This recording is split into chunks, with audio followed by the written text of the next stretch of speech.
하나님의 말씀 보도록 하겠습니다. 마태복음 1장 1절부터 17절인데요. 오늘부터 이제 마태복음 강해를 시작하고요. 지난주에 마태복음 1장 18절부터 했기 때문에 오늘은 그 앞에 있는 내용들을 살피고 넘어가도록 하겠습니다. 마태복음 1장 1절부터 제가 한 절 읽고 우리 성도님들이 한 절 읽고 이렇게 교독하도록 하겠습니다. 제가 먼저 읽겠습니다. 아브라함과 다윗의 자손 예수 그리스도의 계보라. 아브라함이 이삭을 낳고 이삭은 야곱을 낳고 야곱은 유다와 그 형제들을 낳고 유다는 다말에게서 베레스와 세라를 낳고 베레스는 헤스론을 낳고 헤스론은 람을 낳고 람은 아미나답을 낳고 아미나답은 나손을 낳고 나손은 살몬을 낳고 살몬은 라합에게서 보아스를 낳고 보아스는 루색에서 오벳을 낳고 오벳은 이새를 낳고 이새는 다윗 왕을 낳으니라. 다윗은 우리아의 아내에게서 솔로몬을 낳고 솔로몬은 르호보암을 낳고 르호보암은 아비야를 낳고 아비야는 아사를 낳고 아사는 여호사밧을 낳고 여호사밧은 요람을 낳고 요람은 우시아를 낳고 우시야는 요담을 낳고 요담은 아하스를 낳고 아하스는 히스기야를 낳고 히스기야는 므낫세를 낳고 므낫세는 아몬을 낳고 아몬은 요시야를 낳고 바벨론으로 사로잡혀 갈 때에 요시야는 여고냐와 그의 형제들을 낳으니라. 바벨론으로 사로잡혀간 후에 여고냐는 스알디엘을 낳고 스알디엘은 스룹바벨을 낳고 스룹바벨은 아비훗을 낳고 아비훗은 엘리야김을 낳고 엘리야김은 아소르를 낳고 아소르는 사독을 낳고 사독은 아킴을 낳고 아킴은 엘리웃을 낳고 엘리훗은 엘르아사를 낳고 엘르아사는 mat단을 낳고 mat단은 야곱을 낳고 야곱은 마리아의 남편 요셉을 낳으니 마리아에게서 그리스도라 칭하는 예수가 나시니라. 함께 읽겠습니다. 그런즉 모든 대수가 아브라함부터 다윗까지 14대요 다윗부터 바벨론으로 사로잡혀 갈 때까지 14대요 바벨론으로 사로잡혀간 후부터 그리스도까지 14대더라. 아멘. 2024년을 마무리하는 마지막 주일에 우리는 있습니다. 이제 2024년 이번 주는 2025년과 맞닿아 있고 연결되는 주간입니다. 우리는 모두가 다 시간 속에서 살아갑니다. 여러분 누구도 시간 속에 살지 않는 사람은 없습니다. 이 세상에서 시간 안에 존재하지 않는 사람은 오직 하나님밖에 없죠. 모든 인간은 다 시간이라고 하는 주어진 틀 안에서 그들의 인생을 살아갑니다. 그러나 모든 인간이 시간 속에 살아가면서도 사실은 다 똑같은 시간 안에 사는 것이 아닙니다. 우리들은 역사적인 시간이라고 하는 시간을 살죠. 그것이 우리 모두에게 주어진 조건입니다. 그것을 우리의 용어로 크로노스의 시간이다라고 말해요. 우리는 몇 년, 몇 월, 며칠, 몇 시라고 하는 그 시간을 흘러가면서 살아갑니다. 그런데 그 중에서도 그 크로노스의 시간을 살면서도 우리 성도들은 다른 시간을 사는 사람들입니다. 그것은 무슨 시간인가 하면 카이로스, 즉 하나님의 시간을 사는 사람들입니다. 그렇기 때문에 성도는요, 어떤 역사적인 크로노스의 시간을 사는 중간 안에서도 우리는 카이로스의 시간을 가지고 이 세상에 있는 시간들을 해석하는 사람들이다라고 볼 수가 있는 거죠. 오늘 본문을 보니까요, 족보가 등장합니다. 마태복음을 읽으면서 우리가 처음부터 좀 실망하고 좌절하고 어려운 이유가 무엇입니까? 누가 누구를 낳고 17절에 이르는 동안에 이것을 보면서 과연 내가 뭘 느껴야 될까? 성경은 한 절도 그냥 기록된 것이 없는데 성경은 그저 지루하게 그냥 지나갈 내용이 아닌데 왜 이렇게 족보를 기록하면서 마태라는 사람은 이 성경을, 이 중요한 성경을 이렇게 긴 구절을 통해서 족보 누가 누구를 낳고 왜 우리가 관심도 없는 이야기에 이렇게 많은 장과 절을 소비하는가라는 생각, 의문이 든다는 거죠. 오늘 족보를 통해서 우리들은 여러 가지의 내용들을 살펴보려고 하는 것입니다. 그 족보 안에 무엇이 있습니까? 시간의 흐름이 있습니다. 누가 누구를 낳고 누가 누구를 낳고 몇 년 몇 월 며칠 몇 시에 누가 누구를 낳고 또 그 사람은 몇 년 몇 월 며칠에 누가 누구를 낳고 우리가 몇 년 몇 월 며칠 몇 시라고 하는 시간의 그 내용은 없어도 그 안에 무엇이 분명하게 들어있습니까? 시간의 흐름들이 들어있다는 거예요. 근데 하나님께서 또 마태를 통해서 이 마태복음을 통해서 우리에게 알려주고 싶으신 게 뭡니까? 그 시간의 흐름, 분명하게 이 족보를 통해서 흘러가고 있는 이 시간의 크로노스의 흐름 속에 하나님의 카이로스가 분명하게 들어있다는 것을 이 족보를 통해서 우리들에게 알려주시고 싶은 거죠. 근데 그것을 모르는 사람들, 이것을 문자 그대로 읽는 사람들, 그런 성도들은 어떻습니까? 우리의 인생이 너무나 어려운 거예요. 이렇게 말합니다. 매번 사람들은 이렇게 말해요. 주님, 왜 저한테 이런 일이 일어납니까? 주님, 왜 저한테 이러세요? 주님, 이것을 버텨내기가 너무나 힘이 듭니다. 너무나 어렵습니다. 너무나 아픕니다. 너무나 괴롭습니다. 주님, 제발 제가 어떤 일을 감당할 때 감당할 수 있는 것만 주세요. 주님, 너무나 힘이 듭니다. 그러나 말씀드렸던 대로 모든 인생이 그 크로노스의 시간을 지나갈 때는 그런 마음을 다 갖는다는 거예요. 나에게 처해진 어려움이, 나에게 처해진 그 아픔이 언제 지나갈지 몰라서 슬퍼하며 아파하며 힘들어하며 우리들은 그 시간을 이렇게 흘려보내고 있다는 거예요. 우리가 그 상황 속에서 발견해야 될 것이 무엇입니까?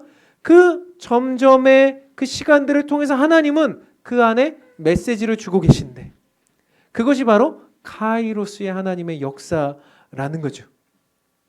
팀 켈러 목사님은 이런 상황들을 이야기하시면서 그의 책 예수라는 책에서 이렇게 기록하고 있더라고요. 제가 한번 읽어드릴게요. 하나님의 맷돌, 역사적인 맷돌은 매우 천천히 돌고 있는 것처럼 보이지만 모든 것을 아주 고운 가루로 만들고 계신다. 하나님의 역사적인 맷돌은 아주 천천히 돌고 있는 것 같지만 하나님의 뜻 안에서 하나님의 뜻을 이루기 위해 하나님은 그 모든 것을 아주 고운 가루로 만들어가고 계신다. 하나님의 카이로스의 목적과 계획이 그 맷돌 안에 들어있다 이 얘기입니다. 하나님은 잊으신 것 같이 보일 수도 있어요. 하나님은 마치 뭔가 모르게 실수하신 것처럼 보일 수 있어요. 그렇지만 그렇지 않다는 겁니다. 우리들의 인생과 모든 상황 속에 하나님의 뜻이 있다는 얘기예요. 그래서 오늘 본문을 통해서 그 족보를 통해서 우리는 메시지들을, 그 크로노스의 메시지들을 좀 빼내어 살펴보려고 합니다. 첫 번째 메시지가 무엇일까요? 우리 한번 같이 읽어보도록 합시다. 읽겠습니다. 시작. 자격 없는 이들을 사용하셔서 영웅으로 만드시는 하나님이에요. 오늘 말씀 안에 보면 이 족보가 조금 의문스럽습니다. 왜 그런가 하면 이것이 예수 그리스도의 족보 아닙니까? 이 족보는 어떤 것 때문에 우리가 족보를 찾죠? 여러분 족보 뼈대 있는 가문 좀 있으세요? 경주 김씨 또 어디가 유명하죠? 김해 김씨 김해 김씨라고 이제 가까운 데를 얘기해 주시네요. 김해 김씨 이런 거 유명하잖아요. 그럼 족보가 쫙 있지 않습니까? 근데 족보를 꺼내 놓는 사람은 왜 꺼내 놓는 거예요? 우리 가문이 이 정도야. 우리 윗대로 올라가면 왕이 있어. 누군가 엄청난 사람들이 있어라는 것을 이야기하고 싶고 나는 그의 후손이라는 것을 자랑스러워하고 내 이름이 그곳에 있다는 것이 나에게 있어서 자랑스러움. 그렇기 때문에 우리는 족보를 내놓지 않습니까? 그런데 오늘 예수님의 족보를 보면 뭔가 석연치 않은 장면들이 있다는 거예요. 예수님의 족보 아래 보면 뭔가 아까 어떤 우리 어린이 친구가 나는 선물 안 줘? 힝 하듯이 뭔가 힝하는 요소들이 있더라는 거예요. 3절, 5절, 6절에 나타난 이름들 때문에 그렇습니다. 우리 한번 같이 읽어보죠. 3절, 5절, 6절입니다. 시작. 유다는 다말에게서 베레스와 세라를 낳고 베레스는 헤스론을 낳고 헤스론은 람을 낳고 살몬은 라합에게서 보아스를 낳고 보아스는 루색에서 오벳을 낳고 오벳은 이세를 낳고 이새는 다윗 왕을 낳으니라. 다윗은 우리아의 아내에게서 솔로몬을 낳고 이랬어요. 여기서 나오는 이 여인들을 보십시오. 사실은 유대 나라 고대 사회에서는요, 여성의 이름은 족보에 넣지 않는 것이 일상적이고 일반적인 일입니다. 우리나라도 많이 그러잖아요. 거의 여성들의 이름은 족보에 잘 넣지 않잖아요. 이 당대는 더더욱 그랬을 것이고 유대인들에게는 그것이 더욱 강했습니다. 그런데 오늘 하필 이 여인들의 이름을 써 넣었더라는 거예요.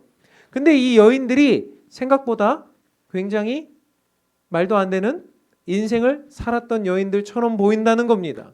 소위 아웃사이더처럼 보인다는 거예요. 여러분, 아웃사이더라는 말 아시죠? 아웃사이더. 요즘에 이거를 우리 친구들이 애들이 뭐라 그러냐면 아싸라고 그래요. 아싸. 이 아싸의 정의를 알려드릴까요? 사전적인 정의로는 사회 집단의 틀에서 벗어나 독자적인 사상으로 행동하는 사람이에요. 그냥 너무 좋은 말로 했는데 그냥 얘는 좀 이렇게 좀 내놓은 애들. 조금 얘는 왕따. 조금 얘는 그 그룹 안에 별로 안 들어가고 싶은 친구. 그런 친구들을 우리는 아싸다 이렇게 부르는 거예요. 여러분, 이 예수님의 족보 안에 아웃사이더와 같은 여인 5명이 기록되어 있습니다. 이 여인들의 면면을 한번 볼까요? 다말과 라합은 가나안 사람이었습니다. 여러분, 가나안 사람이 그 당대 유대인들이 가나안 민족을 향해서 얼마나 혐오를 했는지 아시죠? 근데 다말과 라합은 어디 사람이에요? 가나안 사람이었다. 여러분 잘 아시는 룻기의 룻은 어디 사람이에요? 모압 사람이에요. 여러분 너무 잘 아시네요. 모압 사람이에요. 여러분, 가나안 사람, 모압 사람, 이 여인들은 이방인들입니다. 이방인들.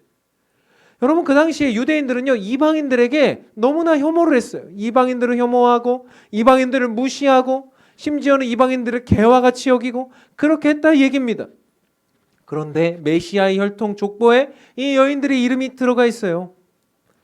더군다나 이들은 부도덕한 죄를 저지른 것 같이 보인다는 거예요. 여러분, 다말은 누구의 며느리입니까? 유다의 며느리예요. 유다의 며느리인데 그 며느리가 유다의 아이를 임신했습니다. 간단하게만 얘기해 드려 볼까요? 유다의 아들이 셋이 있었는데 첫 번째 아들 며느리가 다말입니다. 근데 첫 번째 아들이 자기의 자녀가 없이 죽었어요. 근데 그때 자녀가 없이 죽으면 그 동생이 그 형수의 대를 이어줘야 되는 것이 그것이 그 당대의 법이었습니다. 둘째가 그 형수와 그렇게 관계를 맺고 대를 이어주려고 했는데 이 둘째도 죽습니다. 그러니까 이 아버지 유다가 셋째도 죽을까 봐 그 며느리에게 주지 않습니다. 그랬더니 어떻게 해요? 이 며느리가 머리를 써서 어떻게 합니까? 이 시아버지와 관계를 맺는 거예요. 그래서 낳은 아들이 요 아들들이다 이 얘기예요. 여러분, 이게 무슨 콩가루 집안의 이야기입니까?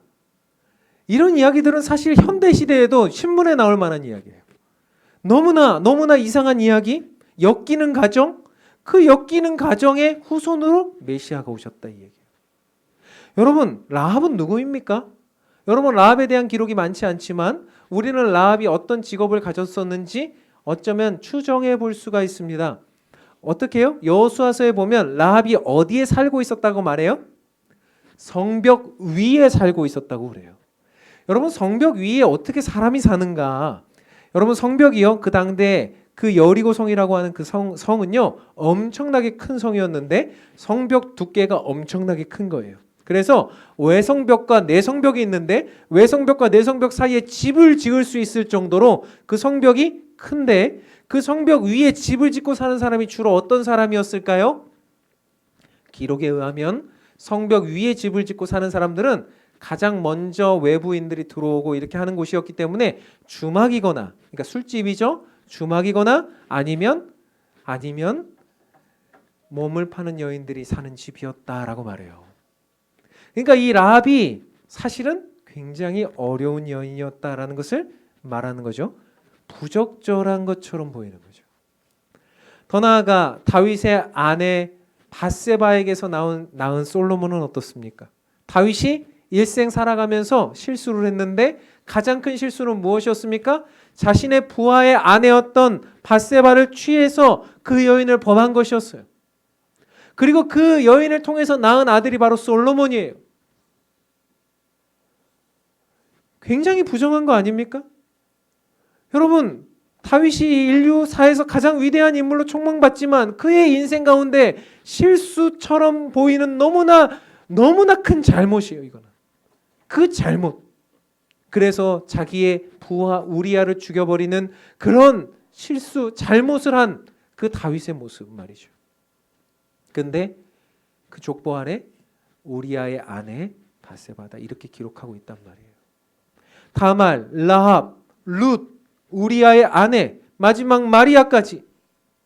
여러분, 우리가 생각할 때 그냥 족보에 넣지 않아도 될 사람들인데 굳이 거기다 넣으면서 게다가 자격도 없는 것 같은 그런 인물들을 그 족보 안에 넣으면서 마테오와 하나님께서 우리들에게 주시고자 하는 메시지가 무엇이었을까요? 이방인이고 부족하고 연약하고 자격 없는 것 같은 이들을 하나님의 메시아의 족보 안에 그렇게 넣은 이유가 무엇이겠습니까? 제가 묵상하다 보니 이런 메시지들이 나오는 겁니다. 무엇입니까? 그것이 우리들에게도 소망이 된다는 거예요. 우리가 이 땅을 살아가면서 우리 역시도 이방인이고 우리 역시도 우상숭배하고 우리 역시도 간음하고 우리 역시도 부정하고 우리 자신도 너무나 자격 없는 존재로서 예수 그리스도의 택함을 받은 존재들이라는 것을 오늘 족보를 통해서 우리들에게 알려주고 있는 거죠. 오늘 족보가 우리들에게 외치고 있습니다. 너희들이 다말이고 너희들이 라합이며 너희들이 룻이고 너희들이 밧세바다. 우리가 그런 존재들이라는 거예요. 그런 우리들을 메시아이신 예수님은 가족으로 받아주신다는 거예요. 그 족보에 우리들을 넣으시겠다는 거예요. 그렇게 우리와 같이 자격 없는 자들을 선택하셔서 구원을 주시고 가족으로 만드시고 새롭게 인도해 가신다라고 하는 예수님의 마음. 사랑하는 성도 여러분, 구원은 하나님의 전적인 은혜입니다. 믿으십니까? 구원은 전적인 하나님의 선택입니다. 구원은 우리들의 공로가 아니고요. 구원은 착한 사람들만 받아들여지는 게 아니고요.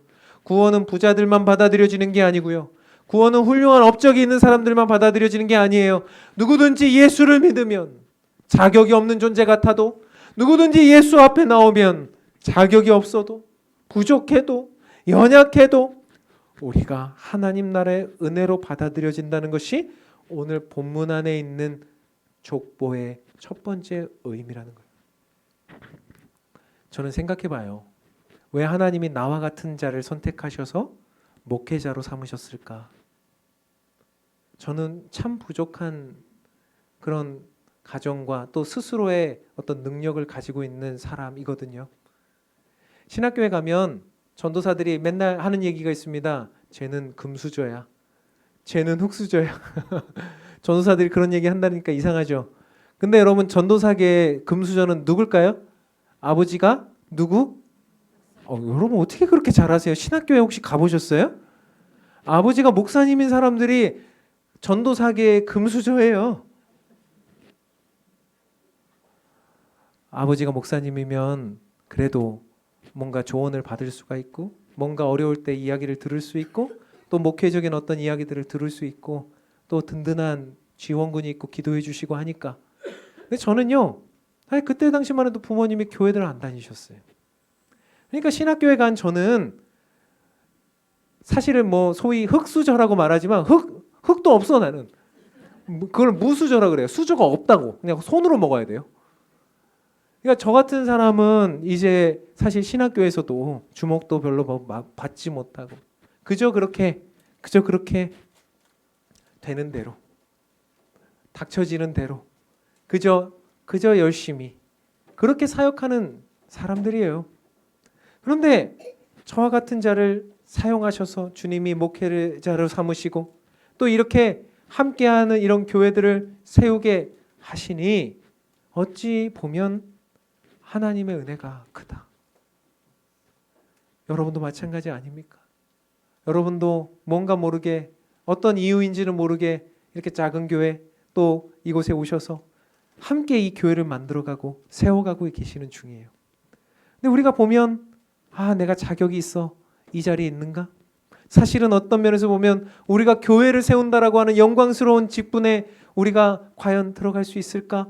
그런 생각을 해보지만 아무리 생각해봐도 저나 여러분이나 다 자격이 있어서 이 자리에 있는 게 아니라 우리들은 다 부족해도 다 연약해도 그저 주님의 은혜로 이 자리에 있다는 것을 기억하게 된다는 거예요.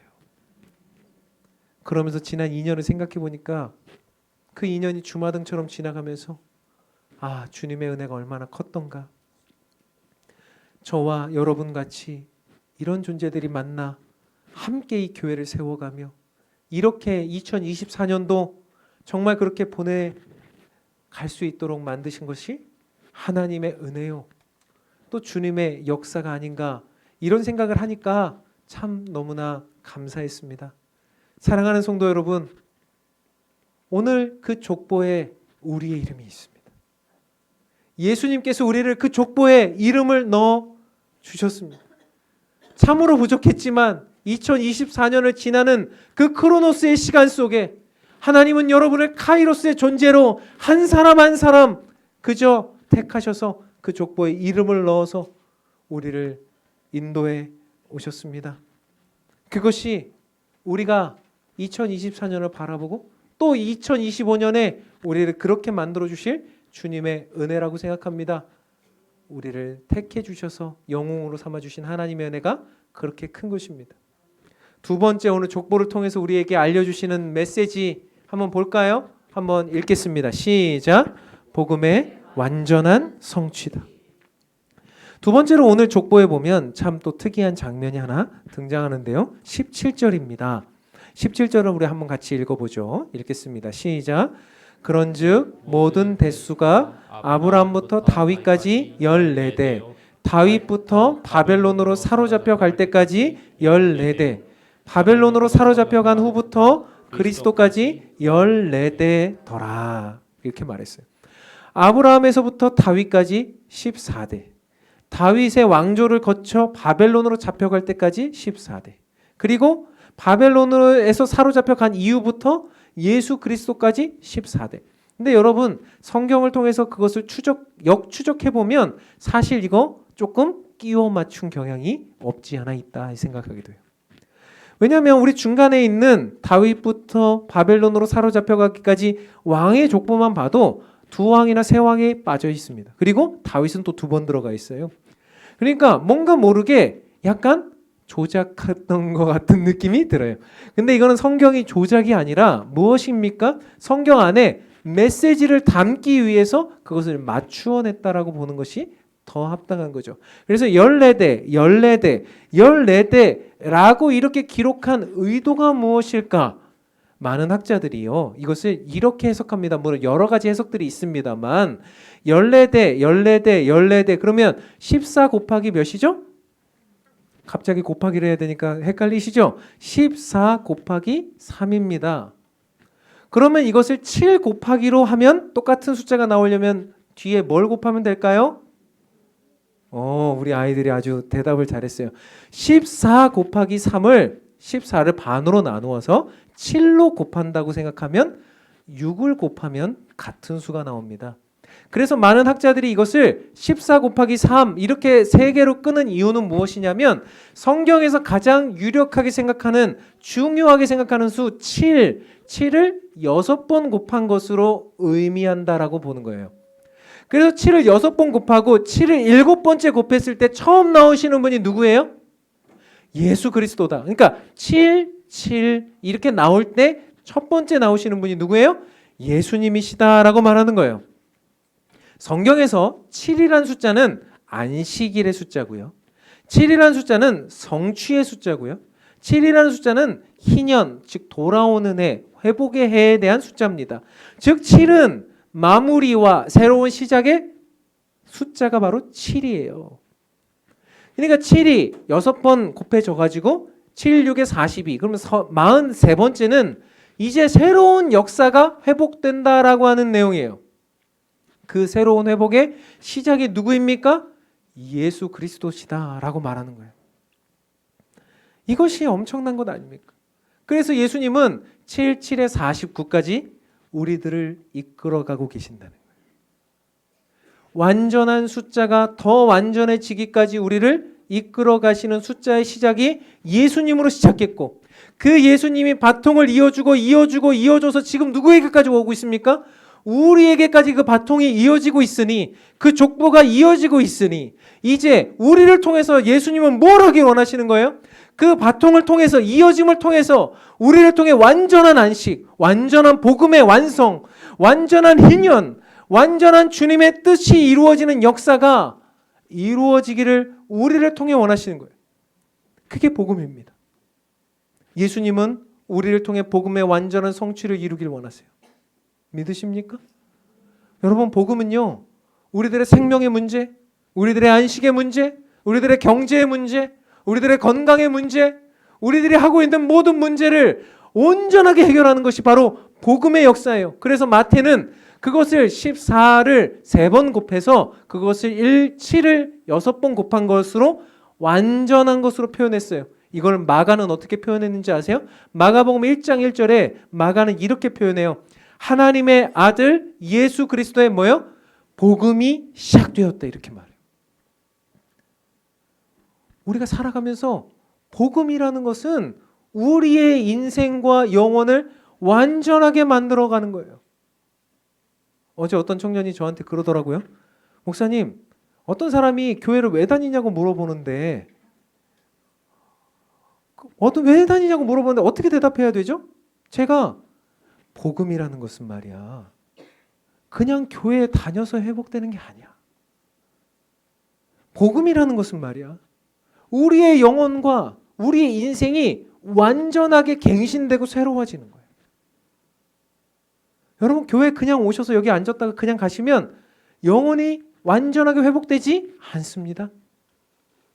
이 자리에 나와서 여러분들이 예배를 드리고 의무적으로 율법적으로 왔다 가시면 우리가 새로워지지 않습니다. 이 자리에 와서 우리는 무엇을 경험해야 됩니까? 예수 그리스도의 복음의 완전함을 경험해야 돼요. 하나님의 말씀이 여러분의 마음속에, 영혼 속에 들어가서 그 영혼이, 그 말씀이 여러분을 완전히 회복시키는 역사를 경험해야 돼요. 그것을 가지고 여러분들이 세상에 나가서 하나님의 나라를 이룰 때 진정한 복음의 완성이 이루어지는 거예요. 우리는 2024년 그렇게 온 거예요. 그 완전한 복음의 회복. 그래서 예수님이 그 완전한 회복의 시작을 이루시고 이제 완전한 회복의 마무리를 재림 때 해주실 건데, 우리는 그 중간중간에 다리를 놓는 거예요. 그래서 바통을 이어가는 거예요. 족보를 만드는 거예요. 우리로 인해서 예수님의 족보가 하나하나 다리가 놓아져 가고 있는 거죠. 우리를 통해서 복음은 전파되고 있습니다. 사랑하는 성도 여러분, 그러니 교회에 와서 복음이라는 말 자체가 그저 그냥 교회에서 쓰는 말인가 보다, 이게 아니란 말입니다. 복음이라는 말은 기쁜 소식이라는 말이요. 그 복음이라는 말은 우리들의 인생을 정말로 새롭게 만들어야 된다는 말이요. 이 복음이라는 말은 우리들을 완전히 바꾸어서 세상에서 또 어려운 삶의 현장 속에서 우리를 바꾸어내고 갱신하고 새롭게 만드는 역사의 단어가 바로 복음이라는 단어라는 말입니다. 사랑하는 성도 여러분, 2024년이 우리들에게 어떻게 지나왔는지를 한번 돌아보시길 바랍니다. 52주를 어떻게 보내셨는지 한번 돌아보시길 바라요. 365일 중 한 5일 정도 남겨놨으니, 한 2, 3일 정도 남겨놨으니 362일, 363일을 어떻게 지나왔는지 한번 보시길 바랍니다. 때로는 어려웠고, 때로는 힘들었고, 때로는 아팠고, 그 크로노스의 시간을 지나가면서 우리들은 아프고 힘들고 어려운 시간들을 보냈습니다. 때로는 몸이 아팠고, 때로는 수술을 받았고, 때로는 인생의 어려운 문제를 만났고, 때로는 자녀와 남편과 가정과 아내의 모든 문제들 속에 그것을 내가 떠안아야 됐고, 경제적인 상황들이 힘들었고, 때로는 수많은 상황들 속에서 아팠고 눈물을 흘렸고, 그렇지만 성도는 복음으로 말미암아 그 크로노스의 시간 속에 뭘 길러내는 사람이에요? 카이로스를 길러내는 거예요. 하나님이 나에게 이런 일을 주신 이유가 있다. 하나님이 나에게 역사해 주신 이유가 있다. 사회적으로, 정치적으로, 경제적으로 너무나 힘든 시대를 살고 있으나 하나님이 이 시간들을 통해 우리들을 향해 주시고자 하는 메시지, 카이로스의 메시지가 있다. 사랑하는 성도 여러분, 말씀을 정리하려고 합니다. 제가 오늘 교회학교 졸업 예배를 준비하면서 너무 감사했어요. 작년에 우리 한 명의 개근자가 있어서 너무나 좋아했는데 막 박수 쳐줄 수가 없었어요. 그 주인공이 우리 딸이라서. 저는 개근상이 너무 중요하다고 생각하는데 안 줄 수도 없고, 올해도 우리 애들만 있으면 안 주려고 했어요. 근데 올해 너무나 감사하게 8명의 친구들이 개근상을 받는다. 또 5명의 친구들이 이렇게 또 다른 부서로 이렇게 올라간다. 여러분, 이게 너무 감사한 일 아닙니까? 우리 청년들도 있고 또 우리 중고등부도 있고 우리 교회학교 우리 초등부도 있고 보니까 하나님이 우리에게 주신 은혜가 얼마나 큰가. 어린아이부터 청년에 이르기까지 또 더 나아가 30대, 40대, 50대, 60대, 70대, 80대를 넘어가면서 우리에게 주신 하나님의 은혜가 얼마나 큰가. 돌아보면 그 크로노스 안에서 우리가 발견해야 될 카이로스는 너무나도 많이 있습니다. 감사할 것밖에 없는 거죠. 2024년을 여러분 이제 며칠 남지 않았지만 감사의 내용을 다 기록해 보십시오. 그리고 그 내용을 가지고 하나님 앞에 영광 돌려 보십시오. 그리고 그것을 가지고 힘을 얻어 2025년으로 넘어가 보십시오. 그렇게 될 때요, 여러분 우리들의 인생이 너무나 새롭고 풍성해질 것을 믿습니다. 자격 없는 우리를 선택하셔서 그 족보를 이어가게 하시고 우리를 통해 복음의 완성을 이루시는 주님 앞에 새로운 2025년을 기대하며 그렇게 나아가는 우리 모두가 되기를 주님의 이름으로 축원합니다. 우리